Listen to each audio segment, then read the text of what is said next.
Welcome back to the Cryptid Council. It's Larson Edson. I apologize for missing a week of uploads there. Life got a little bit crazy.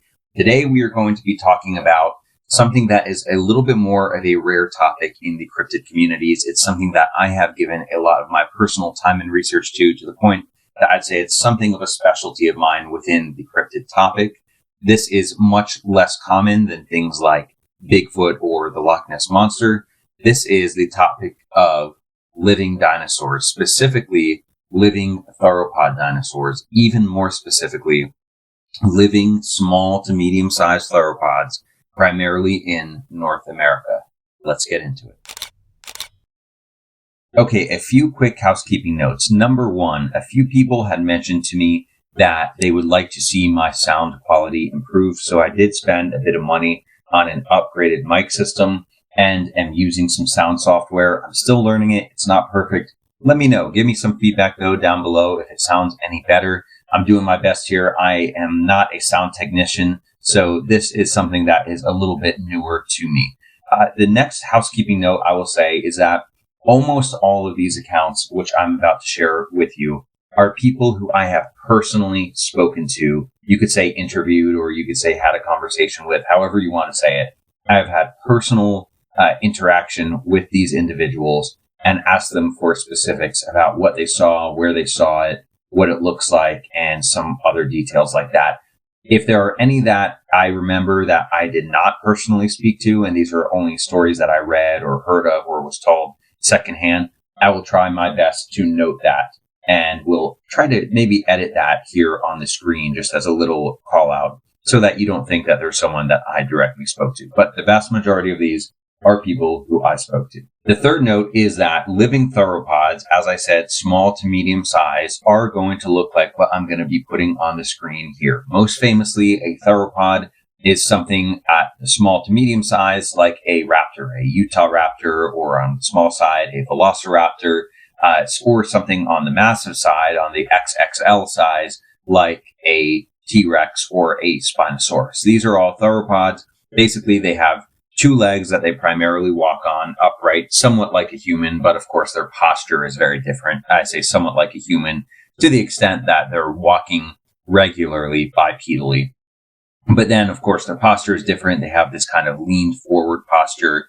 The smaller ones, of course, are more agile and flexible, and that it includes that their posture is something that can be moved around a bit more. It's more dexterous. Then, of course, they tend to have these large tails that come out the back and act as a balancing mechanism for them, similar but not identical to how a cheetah's tail acts as a balancing and steering mechanism for it, specifically at high speeds. And then they tend to have some smaller forward arms.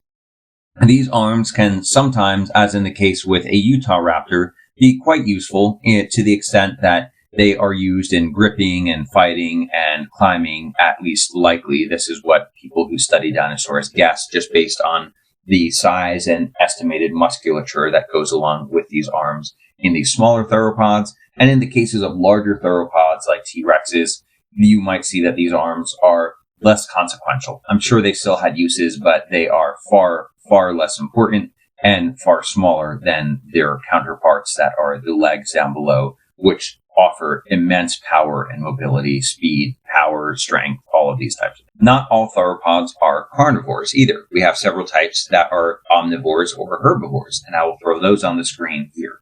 And we are going to be talking about both types, people who claim that they saw some of these small to medium size. And when I say small to medium size, I mean around the size of perhaps a large turkey or a rooster, up to the size of potentially about 6 to 7 feet tall. Let's get into our first account. This account originated on Reddit. However, I was able to get in touch with the original poster and have a great conversation where we got some more details. I'm going to read their original post, though, to you, and then we'll get into some additional details. And I will be linking or citing this on the screen. This is called "We Saw a ...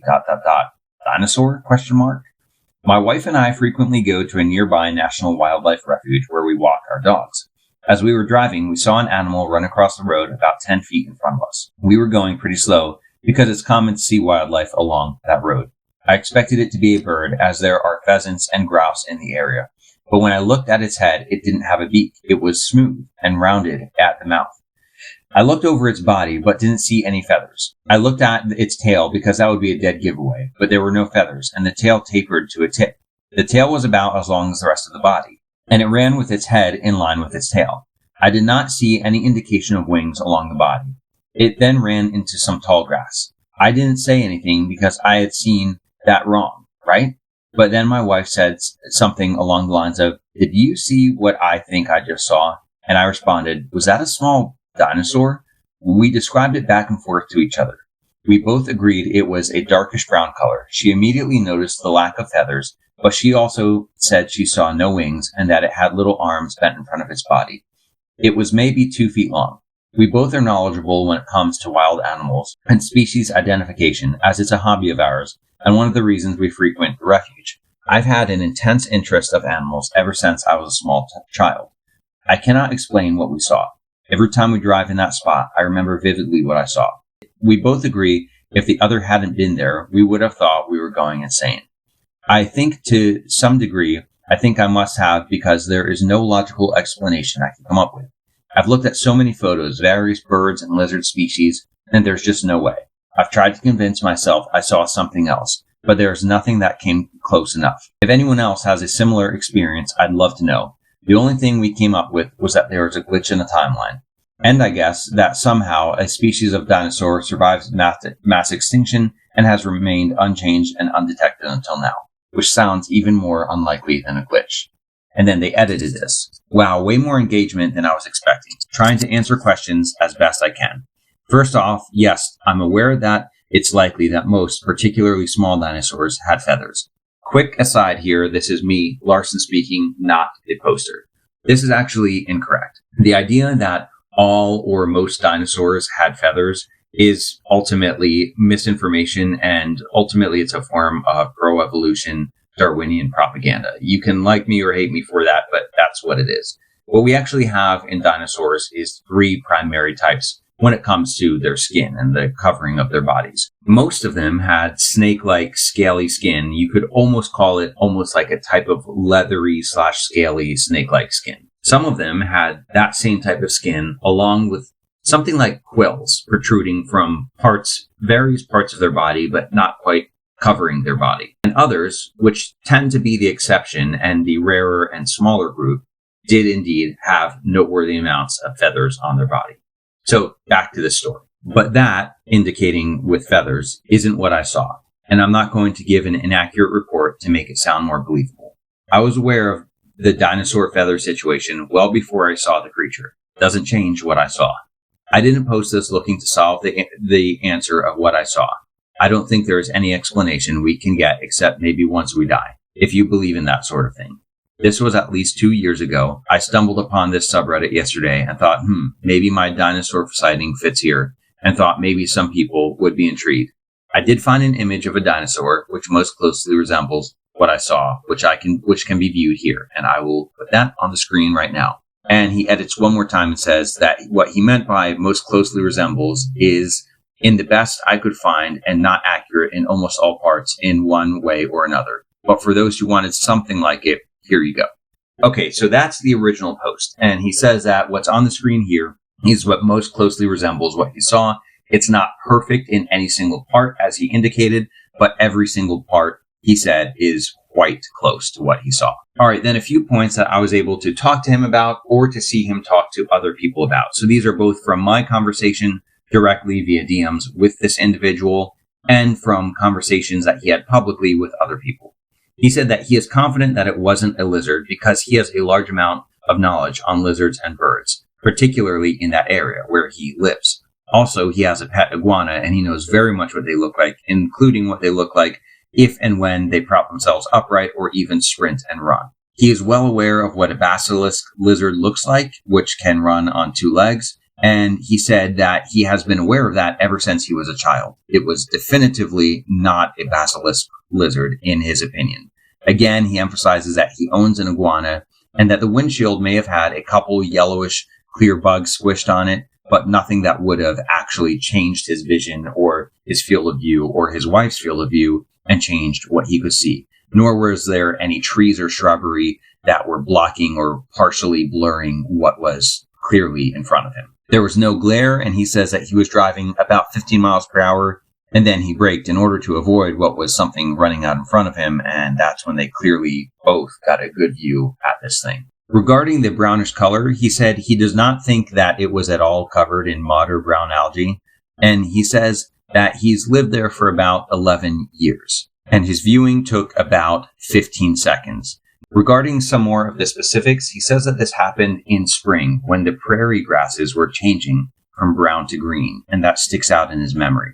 As far as the location, I'm going to keep the specific location somewhat confidential here because I am doing some of my own research into this phenomenon, specifically in North America. However, I will say that this happened in Montana. The last thing I'll say on this note is simply that having talked to this person for a decently long conversation thread via DMs, this individual seemed very serious. It doesn't seem that this individual or his wife were at all trying to get some kind of large form public attention, monetize this, anything like that. He's just reaching out to a Reddit group. This wasn't even a Cryptozoology Reddit group or something where he might get more attention. This was just a Reddit group talking about potential slips in time and space where people think maybe they had a witness, whether through ghostly apparitions or seeing a dinosaur or anything else, a dream.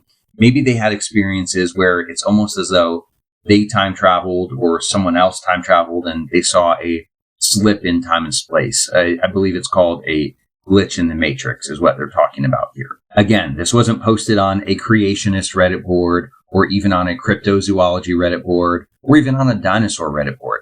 It was just posted as an anecdote where someone and their wife believes that they saw something that common knowledge and mainstream science claims died out many millions of years ago. Another individual said that between Hawkesbury and Rockland in Canada, they had 2 encounters, both of which saw something that looked like a miniature T-Rex, so something closer to a Utah raptor, running through the tall grasses on the side of the road in Canada. In one of the encounters, it was running about 10 feet away from their car on the side. This individual is someone else who I talked to privately and on a personal level. They said that their encounters happened around 2 and 3 a.m. both times, that the creature was beige or gray. They also lamented the fact that they had been meaning to put in a dash cam and put it off for just too long. And unfortunately, as a result, this creature, which otherwise they claim would have been vividly clear and nearby in the footage, was not captured on video. Next, we have one that I also personally spoke to. However, this one's an exception in that it did not happen in North America. This is an individual who's talking about an encounter that their parents had in India. And this individual's family are immigrants from India to the United States.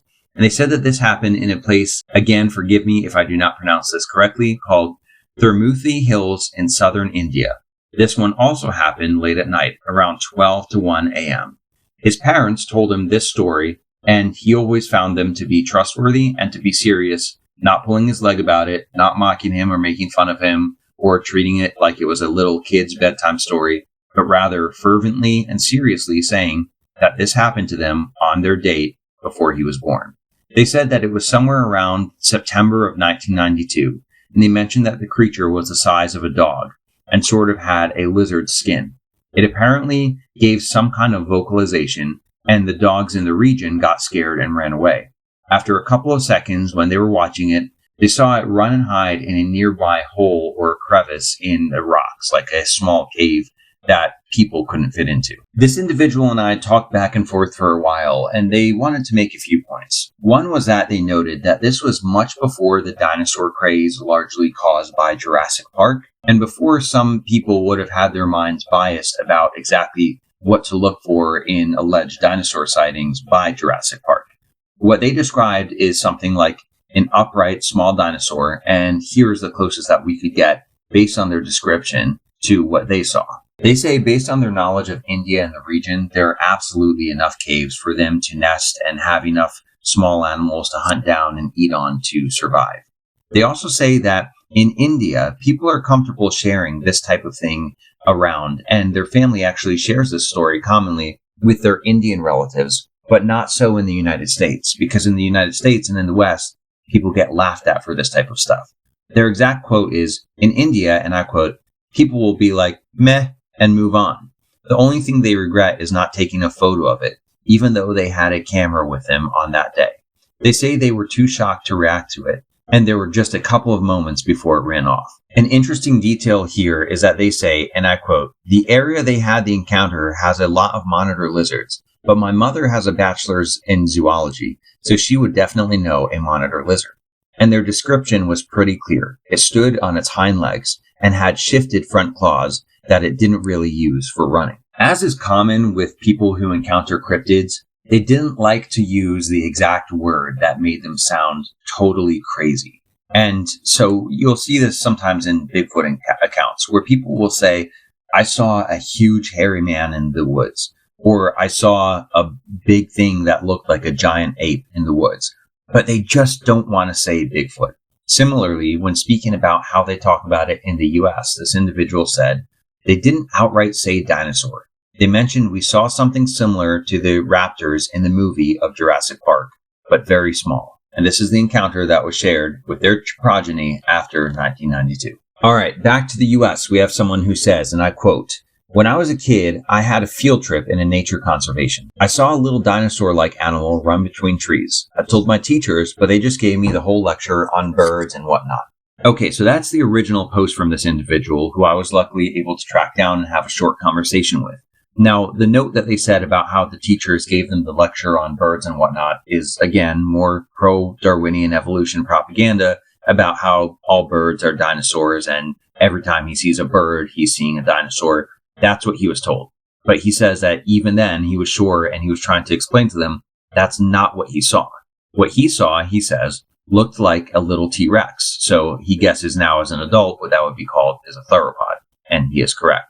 He says that this occurred in the hills of Southern California during an elementary field trip. During my discussion with someone else, they said that talking about these types of things make them feel less crazy because they saw a quote-unquote dinosaur before. They say that they figured it was just some sort of iguana, but it looked pretty much exactly like this picture, which I had on me because, like I said, I researched these things and asked people for a point of reference about what they saw. They say that they live in Florida, but their encounter happened in New York State, of all places. Not in the city, but in the very rural, mountainous, cave and crevasse-filled region of New York and upstate New York. Much like with the Sasquatch videos that we've done and the encounters and the witness statements, we see a trend emerging here. That in wooded, hilly areas where there are crevasses and caves to hide in is where these things tend to be seen. They also seem to, unsurprisingly, like tall grass. This makes sense for the same reason that other small critters like tall grass. It's easy to hide in, it's easy to move through, and it's something that you can also hunt in for even smaller creatures, like very small mammals or bugs or even types of birds, some of which even nest on the ground in tall grass. All this makes a lot of sense, and it starts to paint a picture about the type of creature that these are and the habitats that they dwell in. My guess is that these creatures still exist in small numbers, that they are scattered, and that they are fairly intelligent, that they fill a niche somewhat similar to a fox and or a raccoon. That they're scavengers, they can also hunt, they can probably climb and hide very well, they know how to hide well in things like crevasses and tall grass, and that people who see them often don't exactly even know what they saw, but every now and then they make their way to their internet and they make a little comment or post to a message board, and I do my best to track them down. Two final encounters here. One is an individual who I was talking back and forth to about other cryptids, and they mentioned in passing that they had seen what they thought was something that looks a lot like a Utah raptor. This was at a lake, which I will put up on screen in Utah, and they say that they saw it coming up to the lake's edge from a distance away, and that it drank some water. They watched it for a while using binoculars and eventually headed back into the woods along the edge of the lake. This person was absolutely confident and almost casual with the fact that they know they saw a dinosaur and they know that, at least in some numbers, theropods still exist in the Midwest. Lastly, I will do something that I have not yet done on this channel, and it is to give my own cryptid encounter. This is arguably my only real cryptid encounter. I've had a few other weird things happen to me, but this is the closest that I can get in my own life. And it was shared on a video with Miguel of Sasquatch Theory. I will cite that down below. I did realize when I went back and checked Google Earth that my estimates of the distance were a little bit off. This creature was actually closer than I estimated when I told Miguel. However, if you want to hear the long version of the story, it is on Sasquatch Theory's podcast, which is awesome, and I will link down below and throw a picture of up on screen. Basically, though, what happened is that when I was young, I was driving with my dad down through a rural area where we lived, and I saw what looked like a theropod carcass, like a dinosaur, something like a Utah raptor size, maybe between, 4 to 6 feet tall. It's hard to estimate exactly, but large enough that I could see it. And it struck me as around the size of a deer. And growing up, I saw deer probably every day, if not almost every day. And it was also dark brown or grayish in color. It was laying on its side. I saw what looked like a tail, and I saw its head and back. I saw the carcass quite well as we drove past it one day. And then as we drove past it another day, it was still there, surrounded by vultures being eaten. It was noteworthily a good bit bigger than the scavenger birds, the vultures that were around it. And a little while down the road after we passed it, in my 10 or 11-year-old mind, I figured, well, I might as well tell my dad. And to his credit, my dad didn't laugh at me. He didn't say that it's stupid and they don't exist. He said, well, next time we're in the area, why don't we stop and look at it? And this was taking place in a plowed farmer's field because a lot of crops were grown by where I grew up. So when we went back, it had been a few days and we were driving by that area again. And I said, this is the field. And unfortunately, the carcass that I had been seeing was gone. As a quick edit here, I will note that when we drove by the second time, the carcass seemed to be gone. And now, as an adult, I absolutely would have gotten out, maybe gotten permission from the landowner and asked if I could go over and assess the region. However, as a kid, I didn't really think about that. I just thought, I guess it's gone. And in my dad's defense, my dad isn't and wasn't a cryptid researcher. He was just a dad allowing his son to try to show him what he saw. And when it wasn't there, we figured, okay, and we moved on with life. Unfortunately, that's just how the cookie crumbles sometimes. Now, whether this means that the farmer found it in its field and cleaned it up, whatever the carcass was, whether this means that the scavenger birds fully pecked away all of the recognizable parts and the rest of it couldn't be seen from the road, or whether this means someone else took it, I don't know. We do have things like foxes and coyotes in this region, so any of that is possible. I will also make the note that I made to Miguel, which is many times with people who encounter cryptids, what I've seen is that the vast majority of people don't tell anyone. They understand that they will be mocked. They also don't really want any trouble, especially if it's something weird and exotic that they can't explain. If it's found on their land, or God forbid, if they're the ones who killed it, whether out of self-defense or out of shock, or if they thought they were hunting something else, you name it. If they killed it, they certainly don't want any trouble. Most people are under the generally correct understanding that the mainstream is not really your friend when it comes to these things. The cops and local scientists from your local college are not out there to help you if and when you were to identify one of these things, whether by shooting it or on video or using photography. The marching orders are first to laugh and then to prosecute, to find out whether or not you were legally allowed to kill this thing, or was it actually a threat to you, or are you justified in having the firearm that you had? All these types of things factor into why people, generally speaking, don't report when they see cryptids, and if they do report them, they almost never report them to authorities. All that to say, if the farmer found this carcass and it was what I thought it was based on my 2 viewings of it, then I think it's perfectly reasonable and even understandable that this farmer might have gone home, maybe told his wife or his brother or a hunting buddy, and then buried it or burned it out back. Like it or not, this is the reality of what most people would do in that situation. All right, guys, that does it for part 1. We have a lot more of these encounters because, like I said, I spend a lot of time looking into this specific type of cryptid. I do field work looking for them myself in places that I have identified eyewitnesses. And so we have a lot more to go on that I will be sharing in a part 2 and potentially even a part 3. But those are some encounters with theropods, namely in North America. Hope you enjoyed it. Have a great day.